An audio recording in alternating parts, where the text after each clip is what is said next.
Hello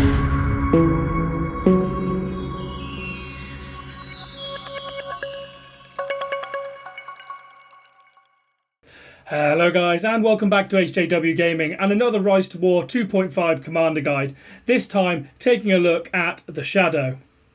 Now, the Shadow has always been a really excellent commander, always previously fully focused physical damage commander, who always sat kind of bordering between that kind of S and A tier, but was always extremely strong. Now, of course, with the 2.5 patch, we've seen quite a few changes, but the main change being the addition of extra skill points when you hit Respect level 10, meaning you can maximise 3 skills in total, which previously commanders were not able to do until they got to Zenith 6. So there's a massive change, and now means that we have a little bit more power in each of our commander skill trees, but it does mean commanders need to have 3 damage skills. Thankfully, the Shadow does in this case. But before we look at his skills, we will just take a look through a few of his stats.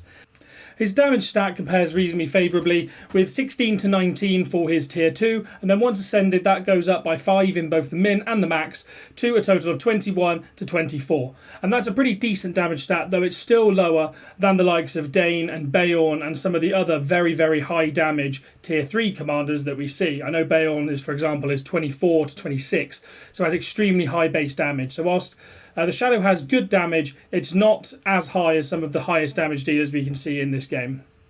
His HP, again, is a pretty standard pool. It's actually reasonable, 65 per level. It's not amazing, but it's okay, I guess. Command is extremely low, but with most damage dealers, we always see very low command, so you can almost write this one off. What's surprising actually is his attack increase is not as much as you would expect. His base level of 45 only goes up by 0.6 per level, which is significantly lower than some of the other damage dealers. For example, even comparing him to the other kind of evil side tier 2 damage dealer alerts, we see he gains 0.8 per level. So the Shadow's attack is going to be a little bit lower than most of your other damage dealers. He does also have, reasonably low in most other stats, 0.5 in defense and just under 0.4 for initiative, both of which are lower than Lurt's as well. But he does have slightly higher focus with 0.18 gain per level versus Lurt's 0.13. And this actually, surprisingly, is quite important for the Shadow once we look into his skill tree. Now that we can maximise 3 different skills, this allows a much different build to the Shadow than what we had previously at the start of Rise to War 2.0. When the update came, the best build for him was maximising the Undertaker, maximising Shape of the Void, and then depending on your attack stat, you would usually put your points into Hunting Expert, as that can then increase Shadow's attack and therefore increase his physical damage, synergising with the 2 other damage skills. Now we can pick 3 different skills. Actually, Black Numenorian really comes into the fore. And we'll discuss this a little bit further once we've talked through the kind of synergies and what each skill does. So first off, we'll go through Undertaker. So this is a skill that affects actually the Shadow's normal attacks. It means his normal attacks deal 120% physical damage. And that can then target, once you get to 5 skill points, 3 different enemy formations. So he will make 3 normal attacks per round for a total of 320% damage. On top of that, with 10 skill points allocated, he does get +5 attack, which really helps again to boost that attack stat, which is a little bit lacking. So this basically means that every single round, unless stunned, obviously, the Shadow will make 3 attacks. So that's obviously very important for the way that he works. I'll explain a bit further in the future. But yeah, 3 attacks per round, so 30 attacks over a 10-round battle. And then you also have Shape of the Void as well, which for the first 6 rounds, he has a 90% chance to gain dual blows, which means he initiates 2 normal attacks per round. That stacks with the Undertaker, so he can, and more often than not will, initiate 6 normal attacks per round, which is enormous.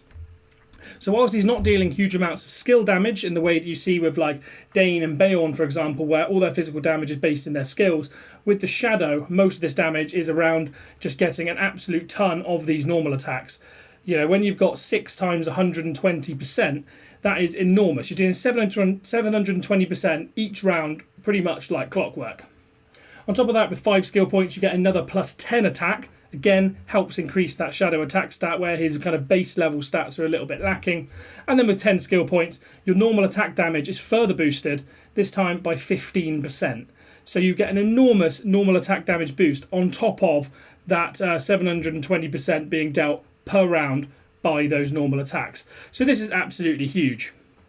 Now, the skill we haven't chosen, we previously would be Hunting Expert. The reason for this is obviously when we're dealing those normal attacks, which are going to be physical based, and we're looking to increase his attack, we're therefore using Hunting Expert because each time damage is dealt up to 8 stacks, you can get up to plus 10 attack. Obviously, those 8 stacks you'd have done with within 2 rounds, so he'll be at that kind of maximum attack value, plus 80 attack. Huge amount of attack. And on top of that, you'd have bonus initiative as well. Defense doesn't really matter, but he'd also be acting quickly, basically, as well, with those 5 skill points. So previously, we'd be using that to get that maximum attack value. However, now that we can maximise by level 50 with an R10 Shadow 3 skills, we're actually going to look towards the Black Numenorian, which is his first skill damage dealing skill. And actually, this relies on focus, which is very surprising for a primarily physical damage dealing commander. So with this, when all 10 skill points are in, which obviously only have 8 at the minute, this will inflict 180% focus damage every time he inflicts a normal attack. So if you're hitting those 6 attacks per round in the first 6 rounds, each one of those is also inflicting 180% focus damage. On top of that, with 5 skill points, you reduce your opponent's defense by 10 to help you inflict that extra little bit of damage from the normal attacks. And you can also reduce your target's attack by 10 for 1 round. So that can help slightly reduce the damage that you take from those other big physical damage dealers. But the main thing is here, we're just stacking damage on damage on damage with those normal attacks. And also the most critical thing here is the volume of attacks. Reason being is this is an effective clearer of one of the most popular skills at the minute, which is White Council. Obviously seen most prominently on Gandalf the White. Now, this allows basically an entire formation to take 18% less damage, but once modified by high focus, this ends up 70-80% mitigation. But that's for the first 5 hits taken, or once maximised, 7 hits. Shadow can effectively clear that pretty much by the end of round 1. So as soon as you hit round 2, your commanders are able to hit damage without being mitigated by White Council. So that's what Shadow's so good at, is those 6 attacks are just whittling away each of those first hits to get rid of White Council. So then whoever comes in after, Dane, for example, with his big hits, White Council's definitely not going to be in effect. So all of those extra instances of damage are going to be whittling it away. 6 normal attacks, 6 instances of focus damage. White Council is gone in 1 round, which is amazing. So that's why we're choosing to use the Shadow, and that's why we're looking into Black Numenorian. And also the fact that it is a damage skill means obviously he's going to deal more damage just in general. However, the fact that it stacks by focus does mean gear-wise we need to deviate slightly from the norm with physical damage dealers and make sure that Shadow actually has a reasonably effective amount of focus as well to be able to increase the amount of damage being dealt by this skill, whilst also maintaining high attack, so he gets good damage from his regular normal attacks. So we will look into that now, and what kind of gear is best for him. Now, weapon-wise is going to be very similar to what I've recommended for all other damage dealers. You're going to want to maximise that attack and that damage. This is best done through the weapon, as weapons can have some of the highest attack increases along with damage. So we want to make sure that we're focusing on that with his weaponry. So 2 of the great choices are, of course, the Axe of Khazad-dûm and the Black Bow, as most people know, as these are the 2 highest attack offering weapons and also have extremely high damage, with the Axe of Khazad-dûm in particular offering the highest average, the highest maximum and a very high minimum damage as well when fully refined, with 14 to 30 of its range, along with that massive 48 attack. The Black Bow sits slightly below this, as it does offer more defense, which isn't really useful, but it is still the second highest attack weapon, and also the second highest average damage as well. But in this one, I'd recommend the Blazing Tongue in almost every other build, and I say that's because it's so available, because you can get it in your season end medals. If you can get 1,000 medals in your season, you can basically get yourself a Blazing Tongue every single season, which means that you can therefore refine it. So for those who haven't got the money to spend to make sure all the weapons are fully refined, Blazing Tongue will probably be the first one that you can easily get fully refined. And that is even more so effective with the Shadow. Reason being is none of its stats basically are wasted. You get that 10 to 30 with the the damage, which is huge. Obviously, the minimum is slightly lower than you see with the Axe of Khazad-dûm, for example, but that maximum is still there. The average is still very strong, and you also get plus 27 attack. Now, that's not huge in comparison to the other ones, but the second stat the Blazing Tongue has is plus 27 focus. So this can be a very effective weapon on the Shadow, as that focus will increase the damage of Black Númenórean. So if anything, I would probably swap these slightly around, and I would go Axe of Khazad-dûm first, Blazing Tongue second, then Black Bow third, but any of these you go with will all be very, very effective. So definitely look into those. If you're looking into exquisite weaponry, you've got another few choices here. You've got the, for most I would recommend the Battle Axe, and I still think that's the case with the Shadow, as it offers the highest amount of attack with 18, and the highest damage with a range of 10 to 14. However, second for this, I would actually recommend the Elven Dirk just behind me.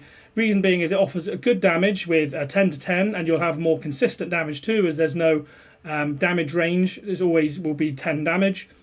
And along with the plus 6 attack, obviously significantly less than the Battle Axe, you do also get plus 9 focus, so that again will be useful for that Black Númenórean skill. Though I think with the weaponry you should still be prioritising getting Shadow's attack as high as possible. Now, with chest pieces, this is where things become a little bit more interesting. Normally this is what I'd recommend, but with the Shadow I actually would discount pretty much everything on here except for the Berserker's Raiment at the top. Reason being, the Berserker's Raiment offers everything that you're looking for with the Shadow. If I skip back to him here, you'll see with the Berserker's Raiment you can gain plus 24 attack when fully strengthened, along with plus 12 focus, so again increasing that focus of Black Númenórean. And you get some initiative as well, a very strong initiative boost, which is very useful, and a good amount of HP as well. So this is definitely the best chest piece for the Shadow. If you haven't got that, there are a couple of other good choices. I quite like the Golden Skin, as again, it offers attack, it offers focus. Unit defense will make you that little bit tankier as well. So it's a reasonable second choice as well. But what you're looking for, again, is to maximise attack as much as possible, and then kind of second consideration will be focus. Now, if you're looking for exquisite rarity, again, the classics aren't going to do you massively well here, but then again, neither 2.0. There's not a great choice here with the exquisites, as almost none of them offer a good amount of focus. So I would say the best one here is actually probably the classic scale mail. It offers plus 18 attack as well as 18 focus, so you get, again, good damage increase in both those skills. And if you have the Gallant buff, that attack increase actually goes up to plus 36, so you get a great attack increase, great focus increase, and actually if you think about it, that's more than you'd get from the Berserker's Raiment as far as increases go.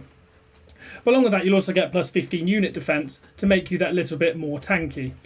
If you're going for pure attack, you can look into the Gallant Goblin Mail as well. You can get up to plus 54 attack, which is huge. You also get a little bit of a focus boost as well, but the unit defense buff can be discarded as you won't be using Orcs on your Shadow. But again, a very, very strong classic choice.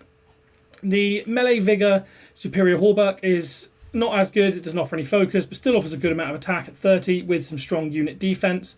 And if you have to use 2.0 gear, potentially you're looking towards using set effects, so you have to use 2.0 gear. The best is probably the Scale Mail, as it offers the highest amount of attack at 15. But again, it's massively down on all of these other classic sets, so you'll have to try and work out if you think the damage increase that you'll get from your set effect is better than the damage that you'll get from having so much more attack and focus.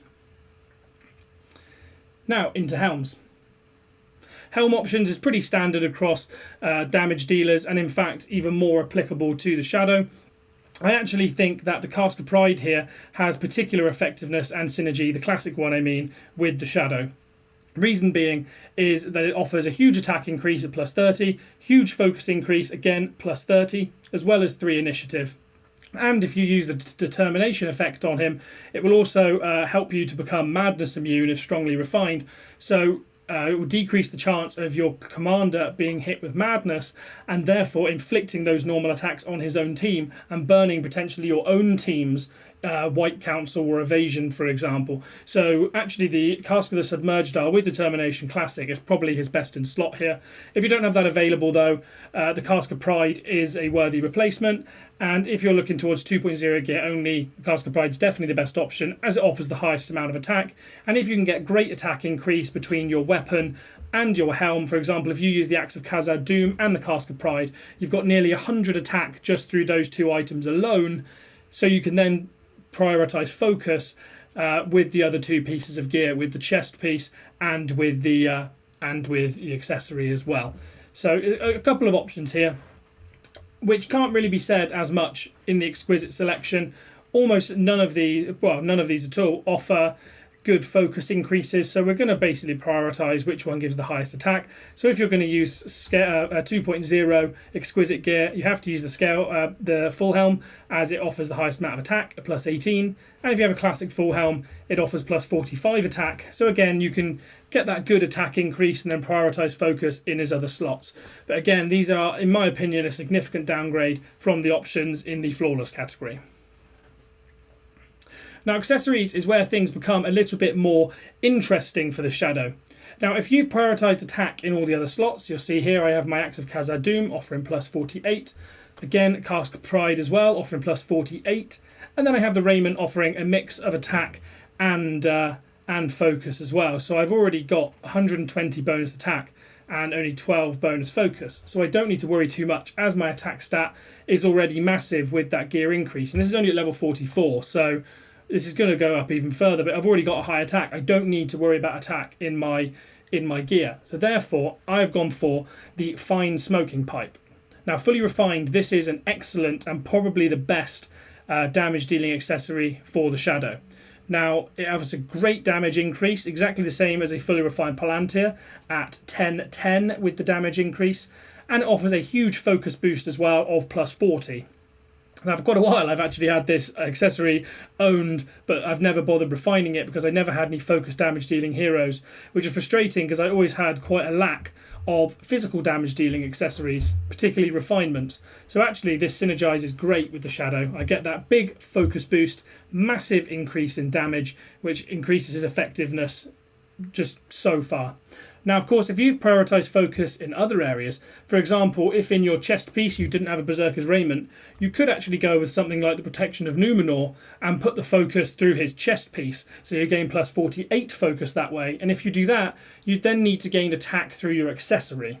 And if that happened, then your best in slot options become, obviously, the Palantir of Orthanc would offer the maximum amount of attack with plus 48, and also best damage with 10/10 when fully refined, or the Drums of Barad-dûr, which when fully strengthened offer plus 36 attack, and when fully refined can do 6 to 10 damage. That'd be your kind of second choice.